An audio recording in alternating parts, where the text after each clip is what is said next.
Ma fiancée a disparu sans laisser de traces une semaine avant le mariage. Aucun appel, aucune explication. Alors j'ai vendu la bague et tout annulé. Puis elle est réapparue, en larmes, à mon travail.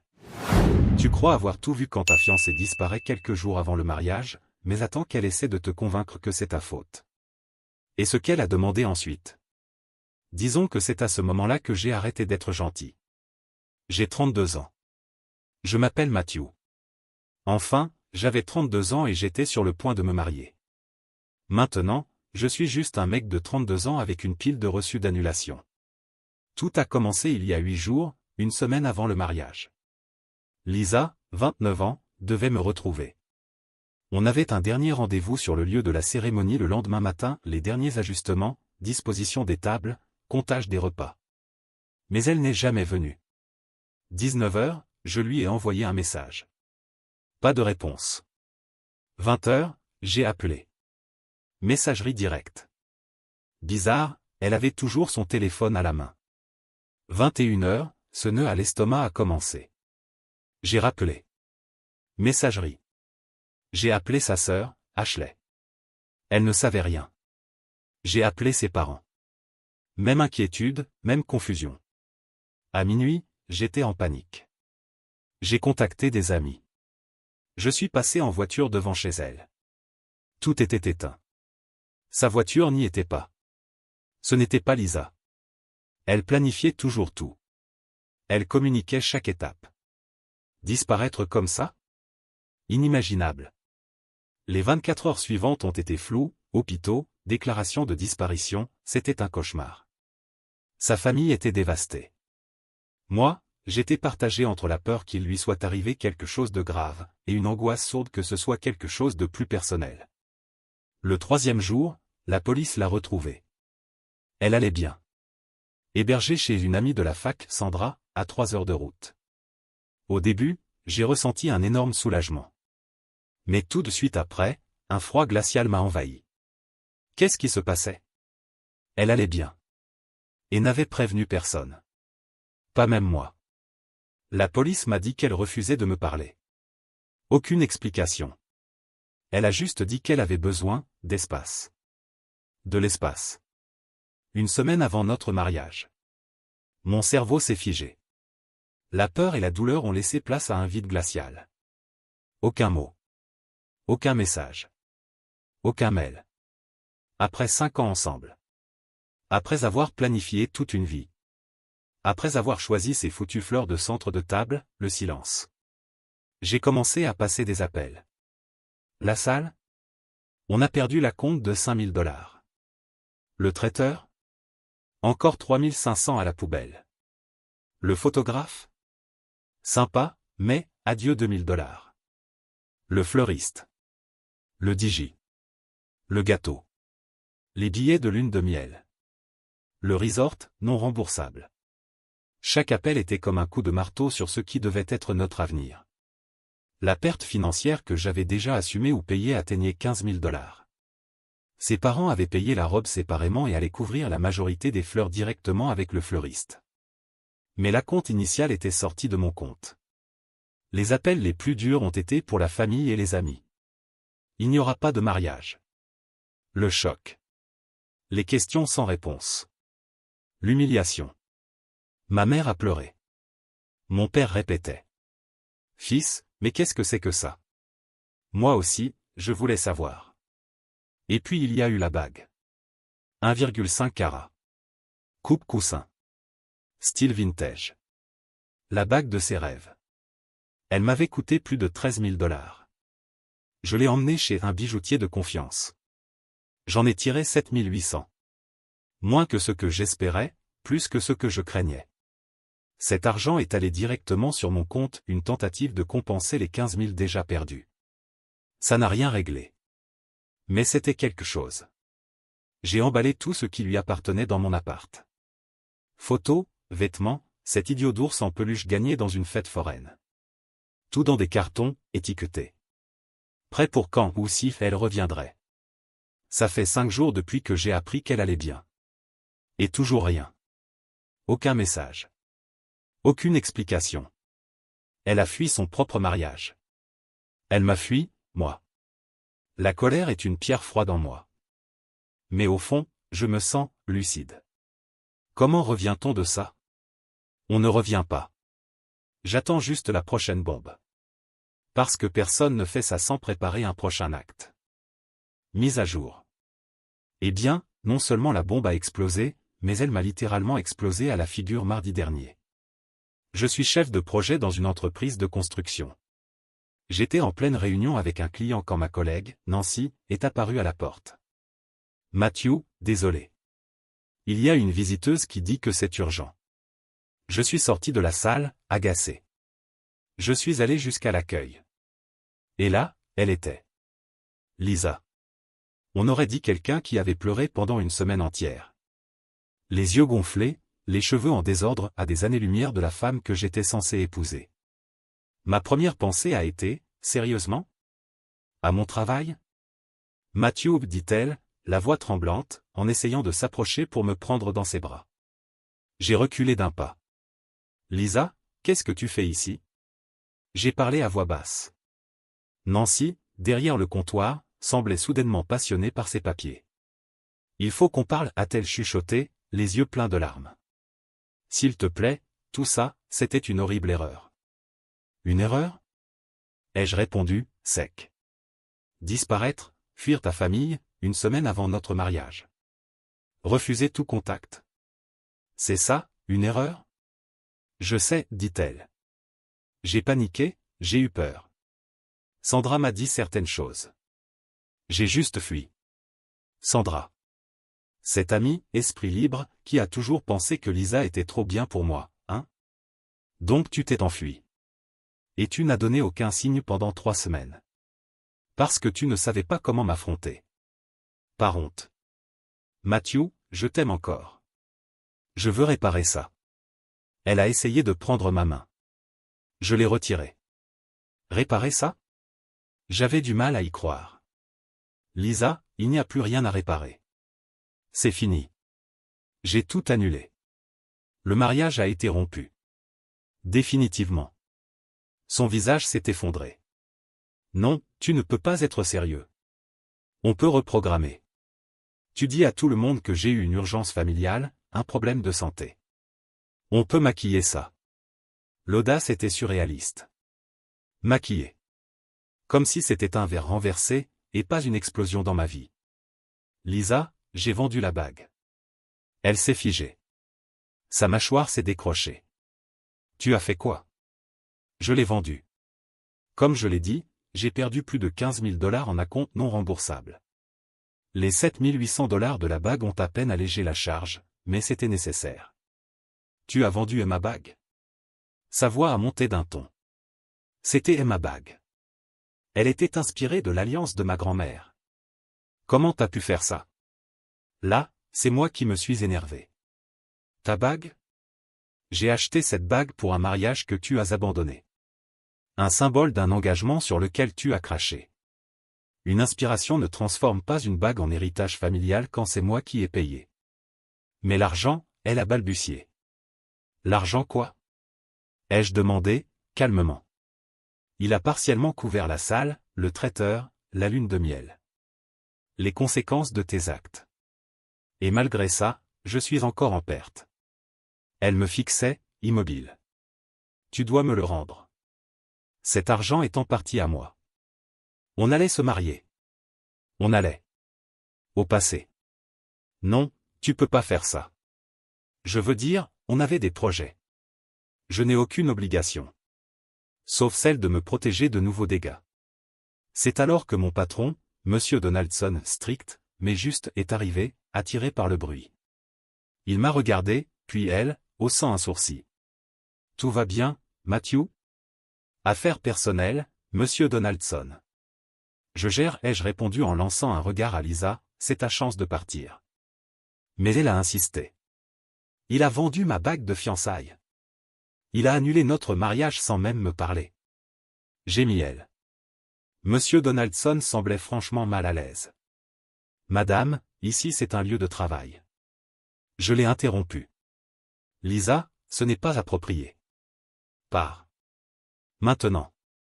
Mais Matthew, Et nos familles? Et les dépôts que mes parents ont payés? Tes parents ont payé ta robe, que tu dois toujours avoir, je suppose. Ils devaient payer le reste des fleurs directement au fleuriste, mais ils ne l'ont pas fait. Quand j'ai annulé le contrat, j'ai été facturé 1 400 $. Parce que c'est moi qui avais fait la réservation. Cette facture n'a fait qu'augmenter la perte que j'avais déjà. Et l'argent de la bague n'a couvert qu'une fraction de ça. J'ai tous les reçus. Tu peux discuter de ces montants avec tes parents. Elle avait l'air d'avoir pris une gifle. Elle s'est effondrée en larmes. Vraiment. Tu es si cruel. Froid. J'ai fait une erreur. Je ne mérite pas un peu de compassion? De la compassion? Ma voix est devenue glaciale. J'ai passé des jours à me demander si tu étais morte dans un fossé. Tu veux de la compassion? Commence par de vraies excuses. Une explication qui ne rejette pas tout sur ton ami. Et ne viens pas à mon travail pour exiger de l'argent pour une bague que tu as perdue en fuyant. Surtout pendant que je gère encore des dettes que tu as causées, y compris des factures que tes parents devaient régler. Je te hais profondément. A-t-elle crié. Des collègues regardaient. Mes joues brûlaient, mais ma décision intérieure ne faisait que se renforcer. Le sentiment devient réciproque. La sécurité peut t'accompagner à la sortie. Elle m'a lancé un regard venimeux, a tourné les talons et est partie d'un pas sec, a failli trébucher sur un pot de fleurs. Monsieur Donaldson a dit. Waouh! C'était intense. Tu vas bien, fiston? Parfait, ai-je répondu. Mais je tremblais. Ce n'était pas de la peur. C'était de l'indignation. Elle ne voulait pas juste le pardon. Elle voulait une gomme. Elle s'attendait à ce que je paie la note. Plus tard, sa mère, Margaret, m'a appelé. Là, c'était la cerise sur le gâteau. Margaret, la mère de Lisa, a toujours été obsédée par les apparences. Polie, mais pleine de jugement. Elle m'a appelé quelques heures après le petit spectacle de Lisa à mon travail. Matthew, mon chéri, a-t-elle commencé, douce comme un thé au miel. Lisa est anéantie, inconsolable. J'imagine, ai-je répondu, sec. Hurler dans le lieu de travail des autres, ça doit être épuisant. Elle a poussé un long soupir, offensée. Pas besoin d'être sarcastique. La pauvre a fait une erreur. Une grosse, certes. Son père et moi sommes très déçus, mais elle a reconnu son erreur. Elle veut arranger les choses. Son idée d'arranger les choses, c'est d'exiger que je relance un mariage annulé et que je lui rende l'argent d'une bague que j'ai vendue pour couvrir une partie du chaos qu'elle a causé. Chaos qui m'a laissé avec des milliers de dettes. Ce n'est pas du remords, Margaret. C'est du délire. Elle a été bouleversée par la bague, naturellement, a-t-elle dit, ignorant le reste. Elle avait une valeur sentimentale. Le design. Le design qu'elle a choisi dans un catalogue. La valeur sentimentale, c'était dans l'engagement qu'elle a abandonné. La voix de Margaret s'est durcie. Ce n'est pas qu'une question de sentiment. Il y a aussi des frais impliqués. Nous avons payé sa robe hors de prix. Et nous vous avons offert un cadeau généreux pour la lune de miel. 5 000 $. Et maintenant, avec le mariage annulé de ton côté. J'ai failli éclater de rire. Minute, Margaret. Le mariage a été annulé parce que Lisa a disparu. Elle m'a causé un préjudice émotionnel et financier énorme. J'ai seulement annulé parce que la mariée s'était volatilisée. Ces 5 000 $ ont été versés directement dans le fonds commun du mariage, c'est noté dans le tableau de suivi, et ont servi à réserver le complexe hôtelier aux Maldives, que Lisa avait absolument tenu à choisir. J'ai les relevés bancaires et les confirmations. Tu veux que je te les envoie? Silence. C'était déplacé de ta part de garder cet argent. Déplacé. Là, j'étais vraiment en colère. Ce qui était déplacé, Margaret, c'était que votre fille disparaisse et me laisse gérer seule les débris et les factures. Ces 5 000 $ ont couvert 2/3 d'une lune de miel perdue. J'ai assumé le reste, en plus de tous les autres acomptes que j'avais déjà réglés. L'argent de la bague a juste permis d'atténuer un peu les dégâts. Je ne suis pas sorti indemne. Tu comptes spécifier, quoi, au juste? A-t-elle demandé quand j'ai parlé de mes prochaines démarches. Toi et Christopher, son père, vous deviez payer le solde dû au fleuriste. 2 800 $, tu te souviens? Mais vous ne l'avez pas fait. Et quand j'ai annulé le contrat, le fleuriste m'a facturé une pénalité de 50%, soit 1400 dollars. Comme c'est moi qui avais fait la réservation et versé la compte, c'est moi qui étais légalement responsable. Donc oui, quand vous n'avez pas tenu parole, j'ai dû payer encore. Une dépense de plus, à cause du chaos causé par Lisa. C'est absurde. Tu essaies de nous extorquer. Non, Margaret, ai-je répondu, d'un calme glacial. Je ne fais que présenter les faits. Lisa a causé ses frais. L'argent de la bague a seulement amorti une partie des pertes. Vos 5000 dollars ont été utilisés pour une lune de miel qui n'a jamais eu lieu. Et en plus, j'ai payé la pénalité du fleuriste, une facture que vous deviez régler. Je n'ai pas fait de bénéfice. Juste encaissé les coûts. Et perdu un mariage qui m'a coûté une fortune. Elle s'est mise à balbutier. Lisa disait que tu étais froid, et maintenant je vois qu'elle avait raison. Après tout ce qu'elle a traversé. Après tout ce qu'elle a traversé? Et moi, alors? Et nos familles? Et nos amis? L'inquiétude, les annulations, la honte? Elle a juste eu peur. Les jeunes filles font parfois ce genre de choses. Elle a 29 ans, Margaret. Pas 19. Une adulte responsable communique. Assume ses actes. La conversation a continué. Un vrai festival de mauvaise foi. Margaret croyait sincèrement que, sous prétexte que Lisa était maintenant, pleine de remords, des remords que je n'ai jamais entendus clairement exprimés, tout devait être effacé, ou retomber sur moi. Elle est même allée jusqu'à suggérer que je devrais m'excuser auprès de Lisa. Pour avoir vendu la bague. Et pour avoir été, insensible, sur mon lieu de travail. Stop. Margaret, écoute bien. C'est fini. Je vais renvoyer, ainsi qu'à Christopher et Lisa, une liste détaillée de toutes les dépenses liées au mariage que j'ai géré ou dû assumer seul. Elle inclura les paiements effectués, les acomptes perdus, les responsabilités que j'ai dû prendre quand d'autres ont fait défaut, comme la facture du fleuriste. Ce sera clair, qui devait quoi, et que personne n'a profité. Encore moins moi. J'indiquerai aussi les 1400 dollars de pénalité que j'ai payés à votre place. Libre à vous de me rembourser ou pas. Mais si vous continuez à me harceler avec vos appels et vos exigences, la prochaine étape sera un avocat et une mise en demeure. Est-ce clair? Silence. Puis une seule phrase, sèche. Tu n'aurais pas ce courage. Essaie-moi. Elle a raccroché. Mes mains tremblaient. Ce n'était pas agréable, mais la colère me purifiait. Il pensait pouvoir m'intimider pour que je paie les pots cassés d'une erreur monumentale de Lisa. Le lendemain, je l'ai fait. Un tableau Excel méticuleux. Tous les prestataires pour les services partagés. Tous les acomptes que j'avais payés. Les dates. Les reçus scannés.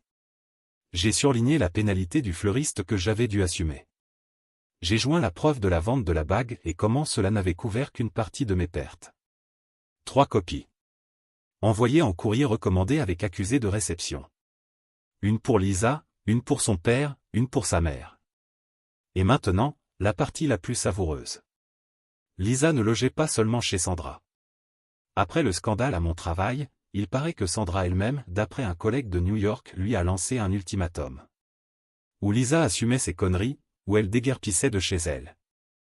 Devine quoi? Lisa est retournée chez ses parents. Et mon tableau est arrivé en plein milieu de cette réunion de famille. Quelques jours plus tard, j'ai reçu un message d'Ashley, la sœur de Lisa. Matthew, mes parents et Lisa ont reçu les documents. C'est la 3e guerre mondiale ici. Je voulais juste te dire que je suis désolé. Tu ne méritais pas ça. J'ai répondu. Merci, Ashley. J'apprécie. Ma vengeance n'en était pas une. C'était de la clarté. De la conséquence.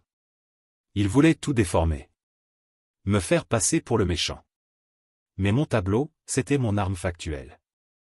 J'ai entendu dire que Lisa avait essayé de faire circuler, auprès d'amis communs, que j'étais contrôlant, peureux, qu'elle avait dû fuir. Mais après le scandale au bureau et ma réponse calme, argumentée, documentée, la comparaison a été limpide. Les gens en ont parlé.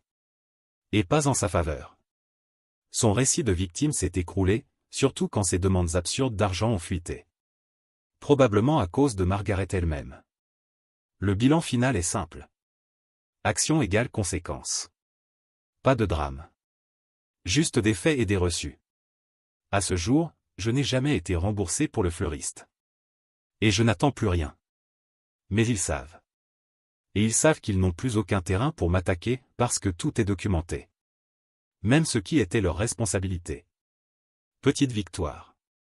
Mais savoureuse. Dernière mise à jour. Ça fait un moment maintenant. La vie, agaçante comme elle est, a continué.